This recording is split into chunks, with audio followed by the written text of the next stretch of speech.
가면 여기는 또 하나님이 제가 이렇게 표현하면 돼요. 어떤 분이 이야기해요. 성령님이 비둘기처럼 내려오려다가 쫙 하니까 놀라서 먹었대. 그렇게 표현하는 사람도 있어요. 예. 아무튼 뭐 여러 가지 생각이죠. 부르짖으라고 그랬는데 왜 조용히 있냐고. 예? 하나님께서 부르짖어야 내려온다고 그렇게 이야기하는 사람들. 다 사람마다 그 강조하는 관점 속에서 이야기하죠. 그러나 형식은 존재하지 않아요. 여러 가지 형태가 있어요.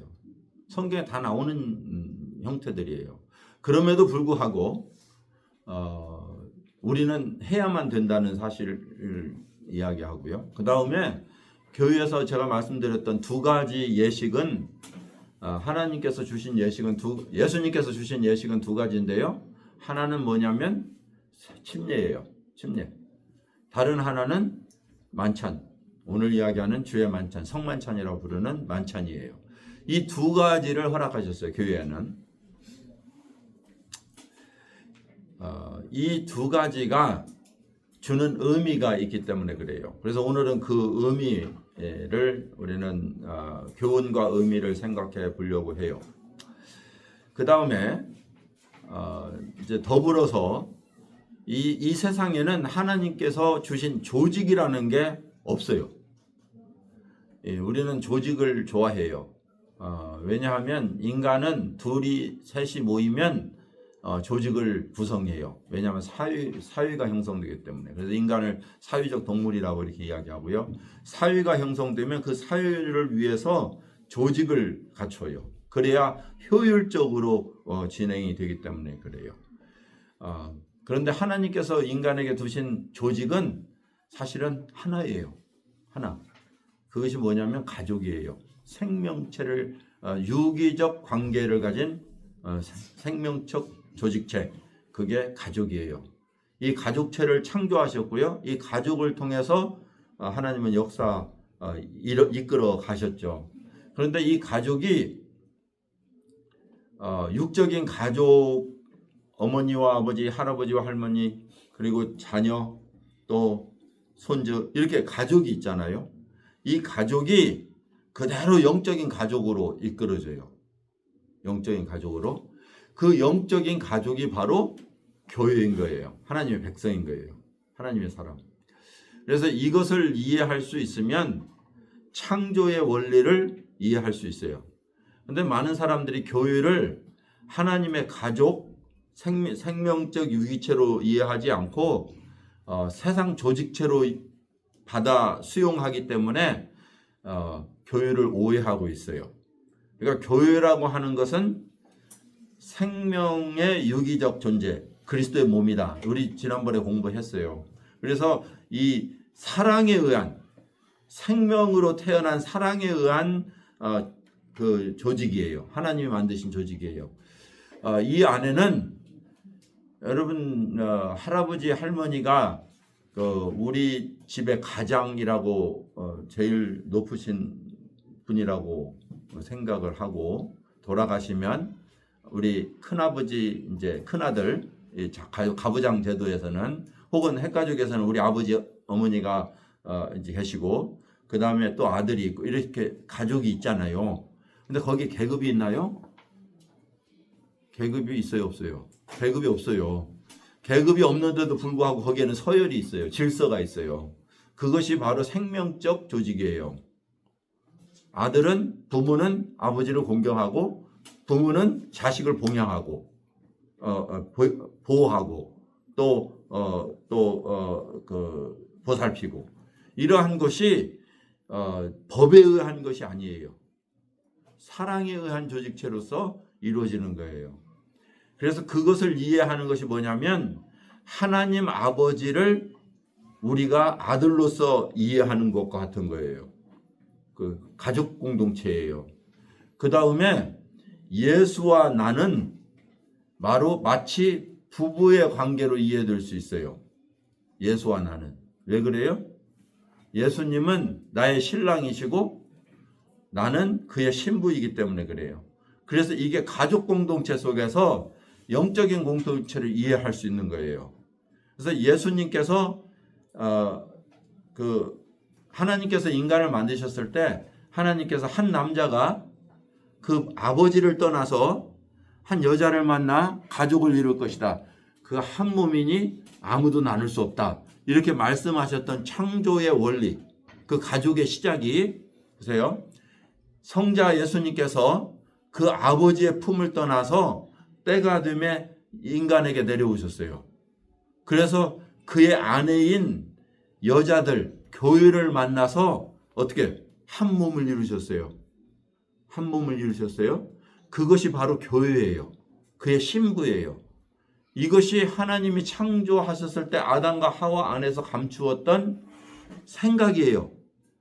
그래서 이것이 에베소서에는 이 비밀이 크도다 이렇게 이야기해요. 이것은 예수 그리스도와 교회와의 관계를 이야기하는 것이다. 에베소 5장에 나오는 말씀. 하나님께서 아들을 이 땅에 보내서 그 아들이 믿는 그리스도인과 연합해서 한 몸을 이루는 거예요. 이들이 한 몸을 이루면 나눌 수 있다 없다. 하나님께서 한 몸이 되게 하셨으니 더 이상 나눌 수 없느니라. 이것이 교회의 비밀이라, 믿는 자들의 비밀이라. 그래서 성도는 예수와 한 몸 된 자들이에요. 예수를 믿음으로. 그래서 하나님께서 더 이상 나눌 수가 없어요. 떼놓을 수가 없어요. 그의 사랑에서 끊을 수가 없어요. 왜냐하면 연합된 자가 되기 때문에 그래요. 이 예수와의 연합은 우리 공동체라는 것은 무엇로 말미암아 되느냐면요. 믿음으로 되는 거잖아요. 믿음으로. 그래서 저희들이 지금까지 굉장히 많은 시간 동안에 믿음이란 곧 예수와 연합되는 것이다는 이야기를 많이 해왔어요. 무엇을 믿느냐? 예수의 죽음과 부활을 믿는 것이다. 그것을 이야기했어요. 왜 내가 연합될 수 있어요? 내가 없어지니까 연합될 수 있는 거예요. 내가 없어지니까. 나는 나고 너는 너. 근데 네 거 내 거 해. 그러면 나는 네 거 안 할 건데 이러면 안 되잖아요. 그죠? 그런데 연합은 어떻게 되냐면요. 나는 내가 죽어버리면 포함될 수가 있는 거예요. 그래서 믿음은 뭐냐면요. 예수가 십자가에 죽을 때 내가 죽은 것을 시인하면 나의 존재가 예수 안으로 포함되는 거예요. 그걸 믿음이에요. 그러니까 저희들이 예수 그리스도에게 접붙임 받는 거예요. 그냥 그 안으로 포함되는 거예요. 왜냐하면 내가 죽었으니까 내 존재가 예수 안에 있다고 보는 거죠. 그래서 믿음이란 예수님이 죽을 때 나도 죽고 예수님이 부활할 때도 함께 살아났어요. 거죠. 그래서 나의 자아가 추상적이죠. 그죠? 실제로 일어난 거 아니잖아요. 내가 안 죽었잖아요. 그런데 이 추상적인 것을 내가 믿음으로 수용하는 거예요. 수용. 그래서 믿음은 보이지 않는 것의 증거이면서 바라는 것들의 실상이라고 이야기하는 거예요. 히브리서 11장에. 우리가 그걸 바래요. 구원되기를 바래요. 내 죄가 사해지기를 바래요. 바라는 거잖아요.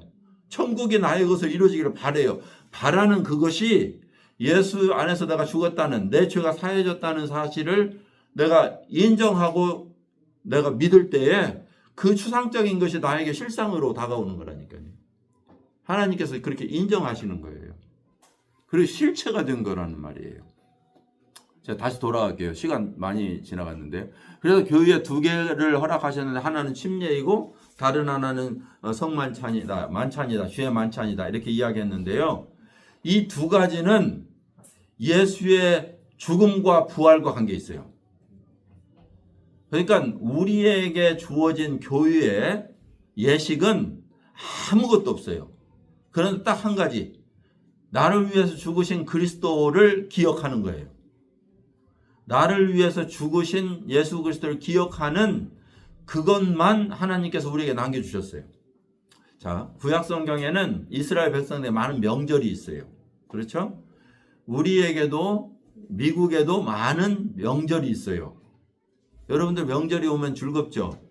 또 특별히 이제 은퇴하신 분들은 안 즐거워요. 근데 날마다 공휴일이니까. 근데 일하시는 분들에게는 그 명절이 오면 즐겁잖아요. 왜 즐거워요? 네? 쉬니까.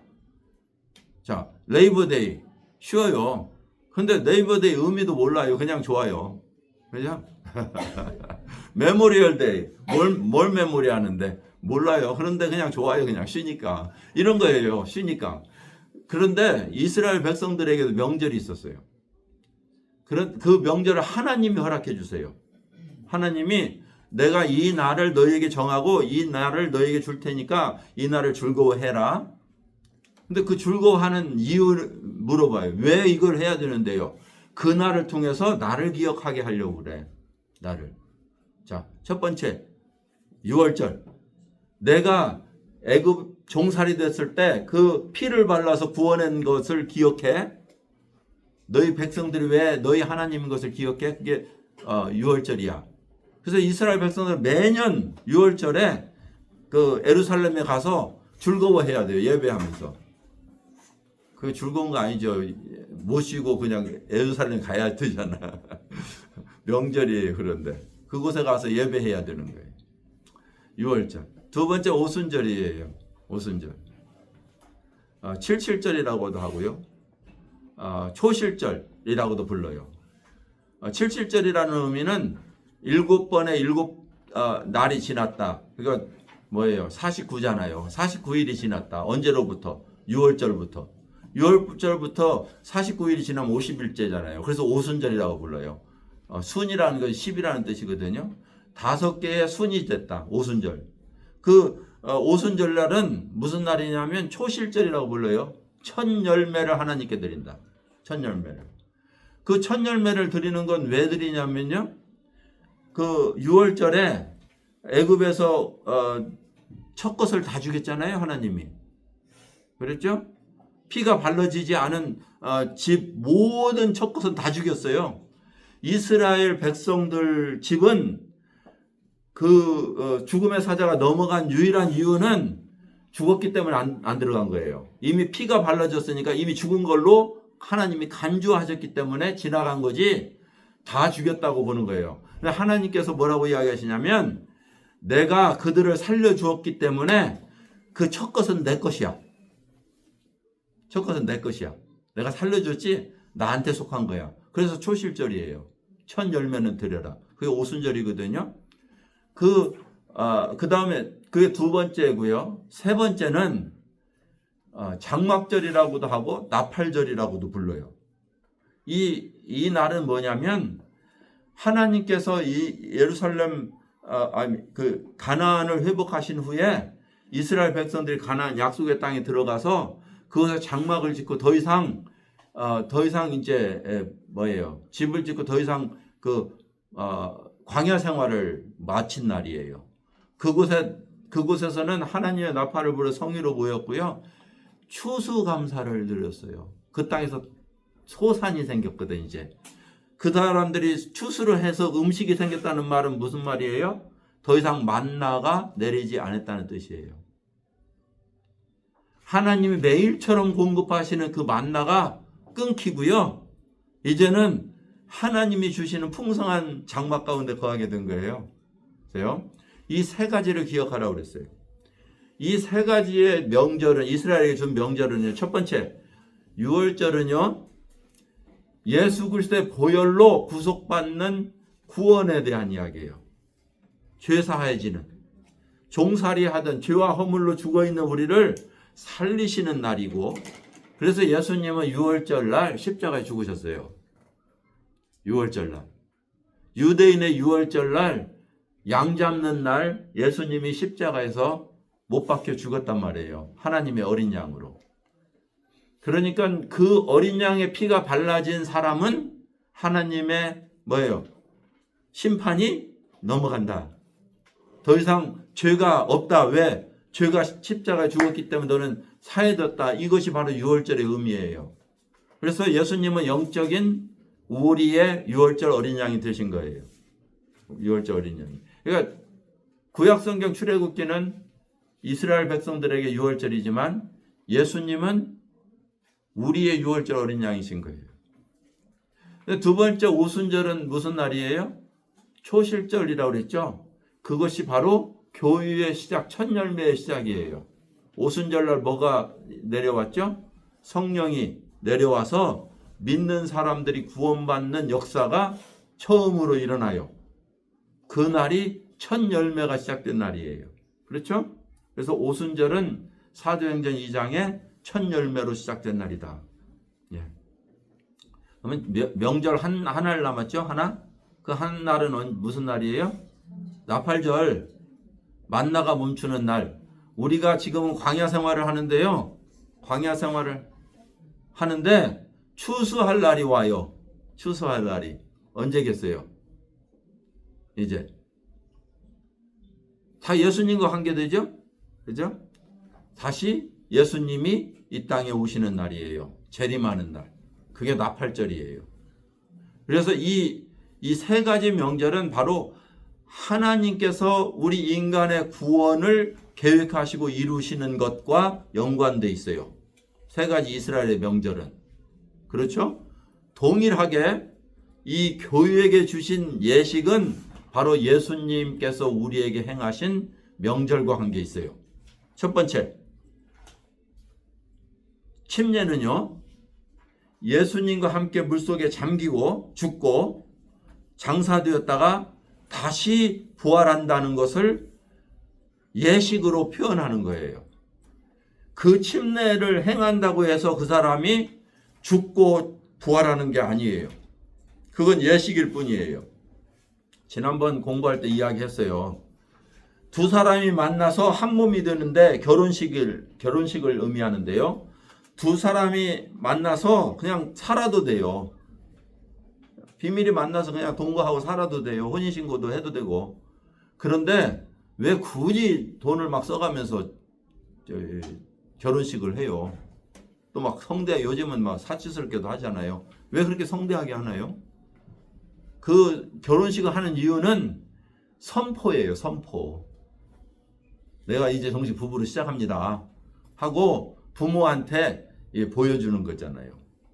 부모한테 허락도 안 받고 그냥 지네들끼리 하는 사람도 많아요. 얼마 전에 제 둘째 아들이 우리 결혼할래요 그래요. 허락도 안 받고 사귀기로 이미 이야기를 했으니까 뭐 그러나 보다 하고는 넘어갔지만, 예. 어쨌든 선포예요. 부모한테 우리 이제 정식 부부예요 이제. 예. 그 다음에 뭐예요? 그 다음에 세상 사람들한테도 선포해요. 나는 이제 예수와 결혼한 거야 뭐 이렇게 선포하는 거예요. 결혼식 때 다른 친지와 세상 사람들한테도 선포해요. 근데 세 번째는 자기를 짝사랑하는 사람들한테 영원한 결별시키는 거예요. 예. 그러한 결혼식이 마치 뭐과 같아요. 예수의 침례를 받을 때요. 세상 앞에 공포해요. 그리고 아버지 하나님 앞에 나는 당신의 자녀입니다 하는 예식이에요. 또한 사탄, 나를 더 이상 넘어뜨리려고 하지 마. 나는 이제 끝났어. 그리고 공포하는 거예요. 그 다음에 형제 자매들, 교회 식구들한테 이제 나는 너의 한 가족이야. 친지들한테 이야기하는 거예요. 그래서 침례라고 하는 것은요, 구원받은 자들이 할수록 하면 자기의 믿음의 고백이 되는 거예요. 많은 사람들이 또 해야 돼? 안 하시고 그냥 비밀히 사셔도 돼요. 예수는 믿는 것은 비밀이에요. 나와 하나님과의 관계죠. 그런데 선포하는 것은 굉장히 중요한 것이다. 그래서 침례는 중요하다고 말씀드렸어요. 자, 이제 주의 만찬은 뭐냐면요. 예수 그리스도께서 십자가에 죽으실 때 믿는 자들에게, 제자에게 이것을 행하라고 명하신 명령이에요. 명령. 마태복음 26장 26절 이하에 보면요. 한번 제가 그들이 먹을 때에 뭘 먹어요? 밥을 먹고 있었어요.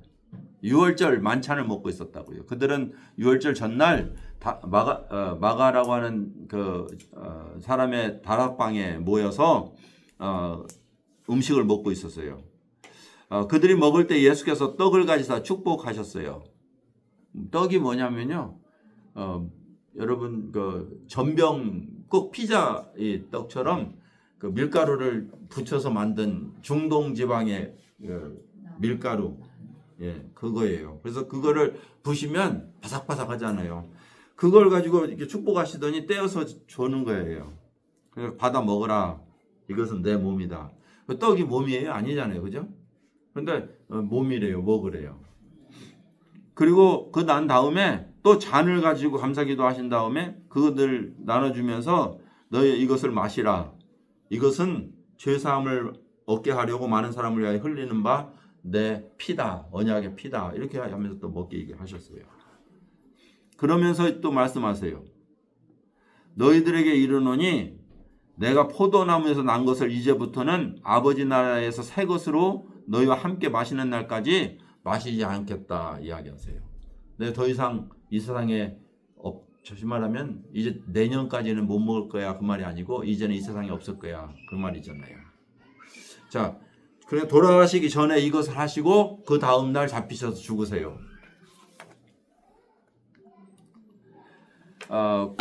고린도전서 11장에는 주의 명령, 주께서 우리에게 명하신 것이다 이렇게 바울은 이야기하면서요. 이것은 모일 때 행하는 것이라고 이야기해요. 거기에 보면 참 특이한 이야기가 있어요. 어떤 사람들은 너무나 일찍 와서 먹음으로 취했어요. 그리고 어떤 사람들은 오니까 떨어져서 먹을 게 없어요. 이런 이야기를 해요. 의미를 살펴보면 무슨 말이냐면 초대교회 교인들은 모였을 때에 못 먹는 사람들이 많았어요. 노예들이었기 때문에. 노예들이 대부분 믿었거든요. 그래서 그 귀족들 중 있지만 그 귀족들은 자기 집을 오픈하고 음식을 제공하고 그랬어요. 근데 그걸 모일 때 우리 점심 먹는 것처럼 그들이 와서 식사를 하는데 어떤 사람들은 그냥 먼저 배고프니까 먼저 먹고 어때요? 막 취해버렸어요. 어떤 사람들은 와니까 먹을 게 없었다는 말이죠. 그런데 정말 그 떡의 의미와 잔의 의미를 생각하기도 전에 이미 그들이 다 그렇게 했던 모습을 보여주고 있어요. 그래서 주의 상이 어떤 때는 일반적 식사 모임으로 표현되는 경우도 있었던 것을 볼 수 있어요. 그런데 이 마태복음 26장에서 이야기했던 이것은 예수님께서 이것을 기억하고 너희들끼리 나누면서 기억하라 하는 의미로 주어졌다는 사실이에요. 그래서 사도행전에 믿는 사람들은 떡을 떼기 위해서 날마다 모였다 이렇게 표현하고 있는 거거든요. 자, 그러면 초대교회 성도들이 모여서 떡을 뗐던 그 모습이 어떤 모습이었는가 우리는 알지 못해요. 왜냐하면 기록해 있지 않기 때문에 그래요. 그래서 우리가 아는 것은 뭐냐면 캐톨릭 372년인가요? 73년인가요? 그때 기독교로 공인되면서 이제 92년도에 뭐 정식으로 국교로 성립이 되죠. 콘스탄티누스가 이제 기독교를 수용하면서 수용할 수밖에 없는 환경이었었는데요. 수용하면서 이 기독교를 통해서 이 국가를 하나로 결집시켰어요. 사실 고대 사회는요, 종교와 정치는 떼어놓을 수가 없었어요. 왜냐하면 이 나라를 군집시키는 것은 종교만큼 강력한 게 없거든요. 그러니까 사람에게 맹종하라 그러면 한계가 있어요. 그런데 그 사람을 신격화시키면 하나님으로 신격화시키면 목숨을 바치거든요. 그래서 지금 오늘날 우리 이 사회에 김정은이라고 하는 사람이 존재하는 이유는 뭐냐면 신격화시켰기 때문에 그래요. 신이에요. 신격화되면은 거기에 대해서 대적을 못해요. 그래서 로마의 황제들이 자기들을 하나님의 아들로 봤거든요. 근데 로마라고 하는 나라는 공화정이에요. 공화정. 의회에서 뽑는단 말이에요. 황제를. 그러니까 신격화해도 자기가 신이라고 해도 한계를 가져와요. 그래서 국가를 하나로 묶을 수 있는 것은 이 강력한 유일신이에요. 다신이 아니라. 다신은 이것도 내신 저것도 내신 하잖아요. 각 민족마다 다 신이 다르니까 자기 민족에 충성하는 게 다 틀려요. 그런데 유일신이라고 하는 기독교의 신은 하나밖에 없으니까 거기에 충성해야 되잖아요. 근데 그 신이 인정한 신의 아들이 황제가 돼버리면 어때요? 강력한 힘을 가지거든요. 그래서 이 로마는 기독교를 이용한 거예요. 그래서 중세까지 기독교는 하나의 신으로 한 나라를 구성하는데 역할을 한 거예요. 그것을 신격 신의 권위를 가지고 주장한 것이 캐톨릭이에요. 근데 그 캐톨릭이 거룩한 예식을 7가지를 발표하죠. 그 거룩한 예식을 통해서 하나님의 백성이 되는 건데요. 그 중에 이 침례, 세례라고 하는 이 침례와 뭐 영어는 밥티즘이니까 다 침례로 번역해야 맞지만 한국말로는 세례로 번역을 했어요. 왜냐하면 세례는 씻는다는 예식이고 침례는 잠긴다는 거거든요. 잠긴다고 하는 것은 마치 꼭 세속된 음식, 잠긴다는 건 꼭 영적인 의미가 없는 것 같고 씻는다 그러면 죄를 씻는다는 의미를 가지니까 세례로 번역한 것 같아요. 그런데 월 의미는 밥티즘이라고 하는 이 밥이라고 하는 게 잠긴다는 submerge라고 된다고 하는 거거든요. 그러니까 잠긴다는 의미를 가지고 있어요. 원어나 영어에는 딱 하나예요. 밥티즘이에요. 그래서 밥티즘이라고 하는 단어 속에는 예수와 함께 죽었다, 장사됐다는 의미를 가지고 있어요. 그래서 그들은 이것을 통해서 하나님 자녀가 된다고 믿어요. 캐톨릭은.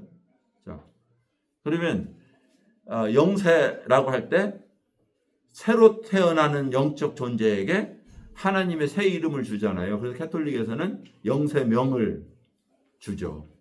하나님의 자녀가 되는 것이 영세라면, 다시 말하면 이 바티즘, 침례라면, 그 다음에 하나님의 자녀를 유지시키는 것이 뭐겠어요? 바로 이 성찬이에요. 이 하나님의 이 성찬을 먹음으로 인해서 그들이 믿는 것은 뭐냐면,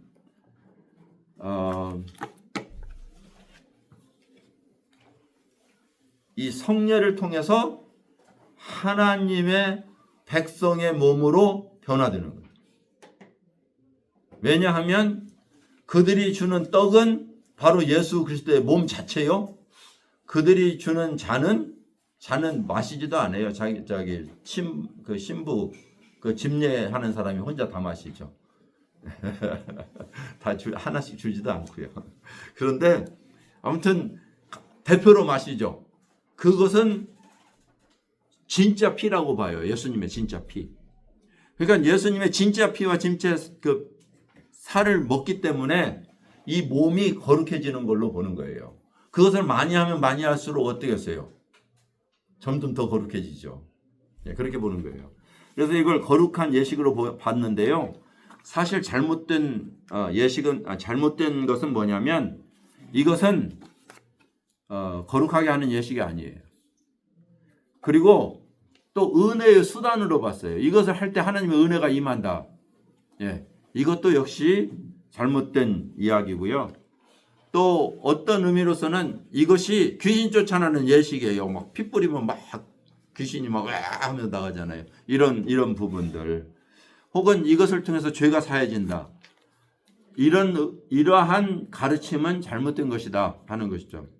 그러면 성경에서 이야기하는 이 성찬은 무엇이냐?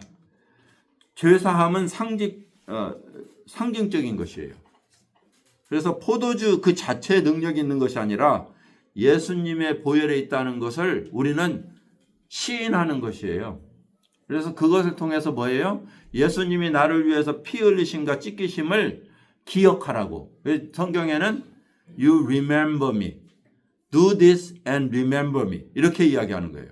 이것을 행함으로 어찌라고요? 나를 기억하라. 그것이 바로 예수님께서 우리에게 주신 만찬의 의미예요.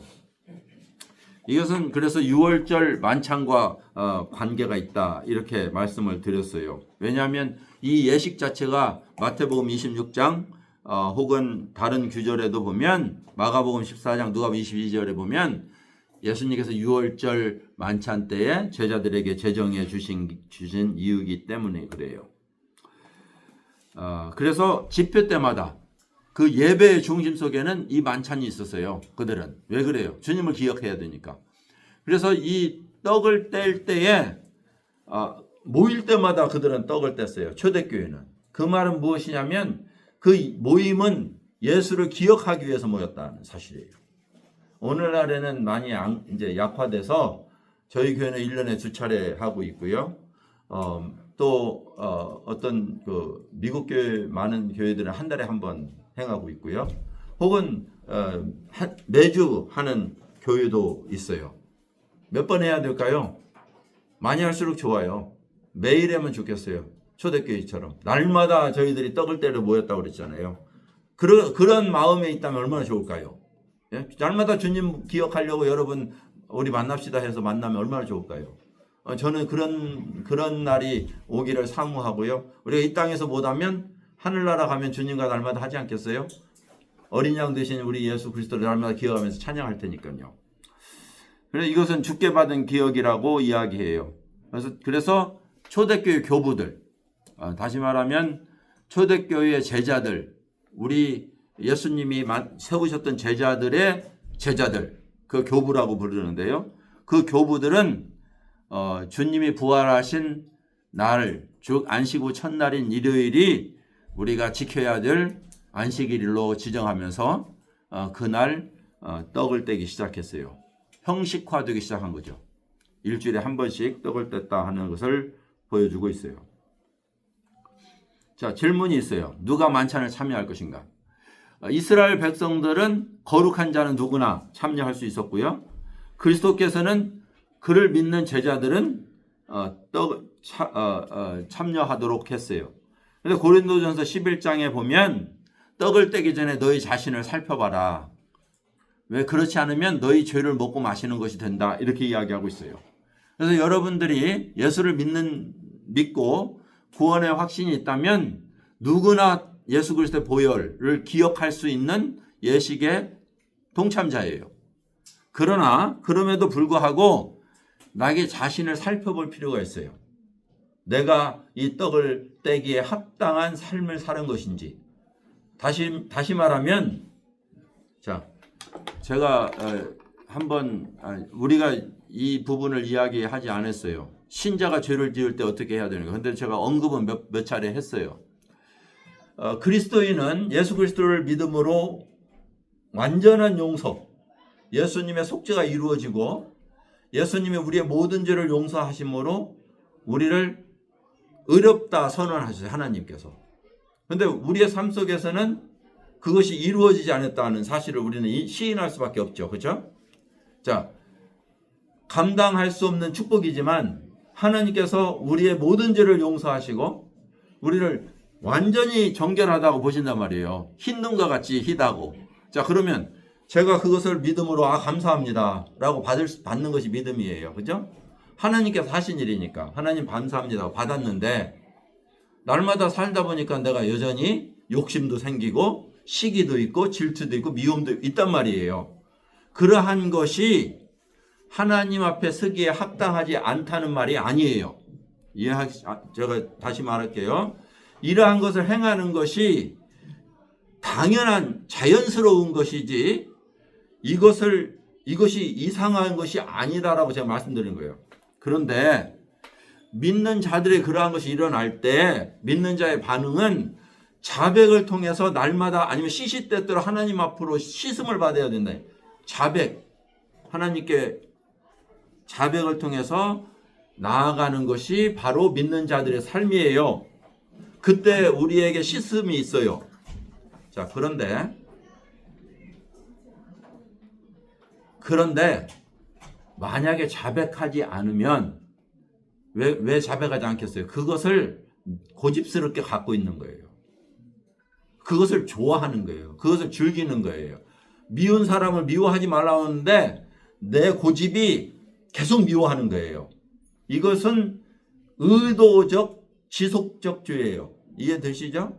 이러한 것을 가진 사람은 떡에 참여하지 말으라 그 말이에요. 이해하세요? 왜냐하면 그것은 하나님의 말, 성령의 음성을 거절했기 때문에 그래요. 그러니까 지속적으로 간음 중에 있을 때는 하나님께서 무슨 말씀하셔도 의도적으로 피하고 있는 거잖아요. 그러니까 그런 것은 참여할 수 없다 이런 말이지. 반복적으로 우리 거듭되는 우리 육신적의 연약함은 고백함으로 씻음받고 하나님 관계는 유지되는 거예요. 이것을 이해하셔야 돼요. 자, 어쨌든 그래서 자기 자신을 살피고 하나님 앞에 나아가는 것이 성찬을 행하는 자들의 자세다. 그러면 다음 주에 우리가 성찬을 할 거예요. 그래서 제가 이 성찬에 대해서 공부하는 것이 유익하다고 보는데요. 앞으로 일주일 동안 주님과의 관계를 돌아보면서 거리낌이 있는 것을 고백하시고 다음 주에 나오셔서 그 잔을 대하면서 나를 위해서 죽으신 주님께 감사하는, 떡에 찢으신 그 몸을 감사하는 시간이 되시고, 또 그 나를 위해서 흘리신 그 보혈 때문에 내가 어떠한 죄악이 용서되고 하나님 앞에 올바른 관계가 이루어졌는지를 기억하고 하나님께 감사하는 그 시간이 되시는 것이 바로 이 주의 만찬을 대하는 자의 자세다, 그런 거예요. 이것이 여러분 축복이 됩니까? 아니면 부담이 됩니까? 예, 축복이 돼야 돼요. 왜냐하면 나를 구원하신 주님을 기억하는 시간이기 때문에 그래요. 자, 그래서 자, 두 번째 질문. 거룩한 것은 그 장소가 요구됩니까? 어디에서만 해야 됩니까? 그래서 성전에 나와서 해야 된다, 막 강조하는 종교가 있죠. 이스라엘 백성들은 하나님 앞에 나아갈 때 성전이 아니면 못 나아갔어요. 그래서 성전이 사라진 뒤에는 제사가 멈췄잖아요. 근데 그리스도인들은 예배 처소가 있어요, 없어요? 이렇게 물어보니까는 이거 우리 예배 처소로 모였는데 이렇게 생각해요. 우리의 예배는 우리의 일생 전체인가요? 아니면 주일날 11시인가요? 예. 11시를 포함한 일생 전체잖아요. 그럼 장소가 어디에 있어요? 내가 있는 곳이 하나님의 성전인 거예요. 왜냐하면 하나님이 우리 안에 계시니까. 그러니까 구약 성전의 성전의 개념이 신약 성경에는 우리 그리스도인 내 안으로 나의 마음 성전 삼고 주께서 계시, 찬송 불렀죠? 그 찬송 아세요? 저만 아는 모양이네. 저는 좋아서 그 찬송을 좋아하는데. 자, 이 주님이 계신데 성전, 이곳이 내가 계신 곳. 야곱이 시간이 없을 거예요. 야곱이 바단 아람으로 갈 때 어땠어요? 그 광야길, 자기 형 속이고 도망가는 그 도망길 말이에요. 형이 죽일까 봐서 어머니가 싸준 도시락 가지고 홀몸 막 가는데 깜깜한 밤에 별막 무서워 죽겠는데 늑대 소리, 짐승 소리는 울어대죠. 막 공포 속에서 16살 이렇게밖에 안 된 그 나이에 얼마나 두려웠겠어요. 그런데 그날 잠깐 두려움 속에 잠을 자는데요, 하늘에서 빛이 내려오면서 천사들이 쫙 내려와요. 그 환상은 하나님이 자기에게 내려와요. 그리고 천사들이 쭉 내려와요. 그리고 또 올라가요. 이걸 보는데 어떻겠어요? 얼마나 감격스러운지, 두려움과 함께 감격스러운지. 와, 이곳에 누가 계시거늘? 이곳에 하나님이 계십니다.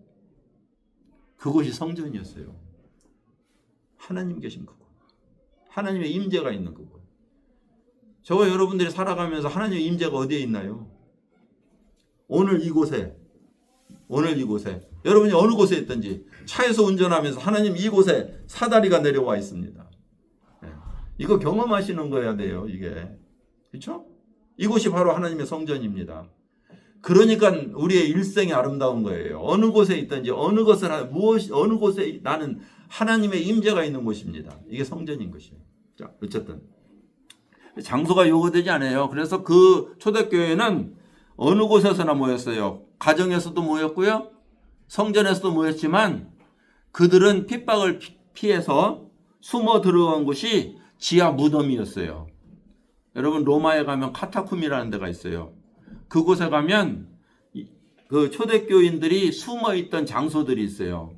지하 무덤이 터널이거든요. 그 터널 속에 들어가서 가족장을 드렸던 조금 넓은 곳, 공간이 있으면 그곳에서 모였단 말이에요. 가시면은 예배 드리는 걸 볼 수 있어요. 그곳이 하나님이 임재하시는 성전이었다니까요. 우리의 몸은 제가 말씀드렸어요. 자, 떡과 잔에 대해서 오해하는 게 있어요. 떡과 포도주 자체가 예수 그리스도의 몸이라서 우리의 몸속으로 들어와서 우리가 예수화 된다고 믿는 거예요. 그걸 화채설이라는 천주교가 대표적이죠. 그 다음에 떡과 포도주 자체가 능력은 아닌데요. 먹으면 우리가 알 수 없는 신비한 방법으로 우리가 예수 그리스도의 몸으로 변한대요. 이게 이제 공제설이라고 그래요. 그다음에 세 번째, 대부분 장로교나 개신교에서 믿었던 건 뭐냐면, 종교개혁의 루터와 칼빈이 믿었던 건 뭐냐면요, 영적 임재설이에요. 떡과 잔을 대할 때요, 예수 그리스도가 그때에 임하신다는 거예요. 그 주위에, 상 주위에 임하셔서 참여자들에게 예수님의 실체를 느끼게 한다는 거예요. 막 그 보혈 속에서. 예, 그것이 바로 대부분 장로교나 개신교에서 믿는 그 이론이 뭐라고 그래요? 예, 논리예요. 그러나 저희 침례교에서 믿는 것, 제가 그래서 이걸 뭐 성서적이다, 저도 그렇게 믿고 있어요. 그것은 뭐냐면, 떡과 포도주는 우리를 구원하는 방법으로 하나님이 그리스도를 보내셨고 그리스도의 죽음으로 찢기신 몸과 흘리신 피를 상징하는 것이고, 그 만찬을, 다시 말하면 떡과 피를 우리가 대하면서 그를 기억하고 감사하는 예식이다. 예. 그럼 그를 기억하고 감사하는 그 예식은 많이 할수록 좋은 거죠. 그래서 주의 만찬의 의미는 이거예요. 하나님의 말씀에 대한 순종은 그를 사랑하는 표현이라는 사실을 우리는 알고 있어요. 유대인들에게 명절을 세 가지 명절을 지킴으로 나를 기억하라고 했을 때 유대인의 유월절을 그들이 잘 지키지는 않았어요. 특별히 그 남북 왕국이 나눠진 이후에, 솔로몬 이후에 남북 왕국이 나눠졌잖아요. 이후에 자꾸 유월절날 내려가잖아요. 제사 지내러 예루살렘으로 내려가니까 북쪽에 있는 왕이 이 사람들이 마음이 뺏기거든요. 하나님이 그곳에 있다고 생각하고. 그래서 베델과 단이라고 하는 곳에다가 성전을 또 하나 세워놓고 거기다 송아지를 만들어 놓고, 6월절 이제 더 이상 내려가지 않아도 돼, 이곳에도 하나님이 있어, 이게 너희 하나님이야, 그렇게 해가지고 섬기게 했어요. 제사장도 레위인이 아닌 다른 사람을 자기가 세워놓고 돈만 주면 세우고요. 그래서 자기 나름대로 하나님께 예배를 드렸다니까요. 송아지 하나님인데 그게 하나님이라고. 예. 왜 그래요? 6월절날 못 가게 하려고, 오순절날 못 가게 하려고. 그러한 변화된 예배를 드렸단 말이에요. 저희들도 이 만찬이라고 해서 변화된 막 예배들을 많이 드리고 있다는 것을 보여주는 한 신뢰예요. 그런데 실제로 하나님께서 이렇게 말씀하신 건 뭐냐면, 너희가 나를 사랑하면 너희들이 나에게 나올 것이다, 그거예요. 그래서 그 요아스라는 왕이 생겼을 때, 맞나요? 요시아인가 요아스인가? 요아스인 것 같아요. 히스기야 후에, 아니죠, 히스기야 전에 요아스라는 왕이 생겼을 때 그 왕은 성전을 수리하다가 율법책을 발견해요. 근데 율법책을 딱 보니까 거기에 유월절에 대한 이야기가 나와요. 그래서 비로소 그 유월절을 자기의 나라의 명절로 선포하고 세웠는데요. 출애굽 이후에 그만큼 성대하게 치른 유월절이 없었다라고 기록하고 있어요. 그러니까 그 말은 무엇을 이야기해요? 그 전에는 섬기지 않았다는 거예요. 그런데 이 왕의 마음에 사랑이 들끓었어요. 하나님 율법에 대한 사랑이 들끓었어요. 그러니까 명절을 지키는 거예요. 그래서 이 주의 만찬에 가장 키는 뭐냐면 여러분이 진짜로 하나님을 사랑하십니까? 예. 하나님이 여러분을 사랑하신 만큼, 아니 그것은 이해한다 못한다 할지라도 그래도 내가 느낀 만큼은 사랑하십니까? 그래서 그 사랑으로 여러분은 준비하시고 그 사랑으로 나아가야 돼요. 예, 오늘 뭐 제가 이것은 이미 올려드렸죠. 다시 복습해 보시기를 바라고요. 기도하고 마치겠습니다. 아버지 하나님, 하나님의 말씀은 참 저희들에게 힘이 되고 또 이 세상을 살아가는 좌표가 되는 것을 참 감사합니다. 오늘 주의 만찬을 통해서 참 하나님께서 어떻게 우리를 사랑하셨는지 다시 한번 돌아보았습니다. 아버지 하나님, 우리 교회에서 또한 그런 것을 같이 행할 때에 교회가 마치 하나님의 몸이 하나인 것처럼 그것으로 하나 되게 하시고 또 하나님을 사랑하시는 것처럼 뜨겁게 하나님을 사랑할 수 있는 그러한 저희들이 되도록 주님 은총을 베풀어 주옵소서. 일주일에 저희의 삶을 돌아보면서 참 우리의 마음이 주님을 만나는 그러한 시간을 준비하게 하시고 사모하게 하시고 또 우리의 생애가 주님 앞에 있음을 고백하고 하나님의 임재하시는 성전으로 살아가는 그러한 주의 백성이 되게 하여 주옵소서. 예수님의 이름으로 기도했습니다. 아멘. 예, 마칩니다. 7월 달에 저희들이 제가 특강이 있어요. 7주간. 그 외에는 9월 달에 다시 성경 공부 시작합니다. 그러니까 특강에 참석 안 하시는 분은 9월 달에 성경 공부가 있겠습니다.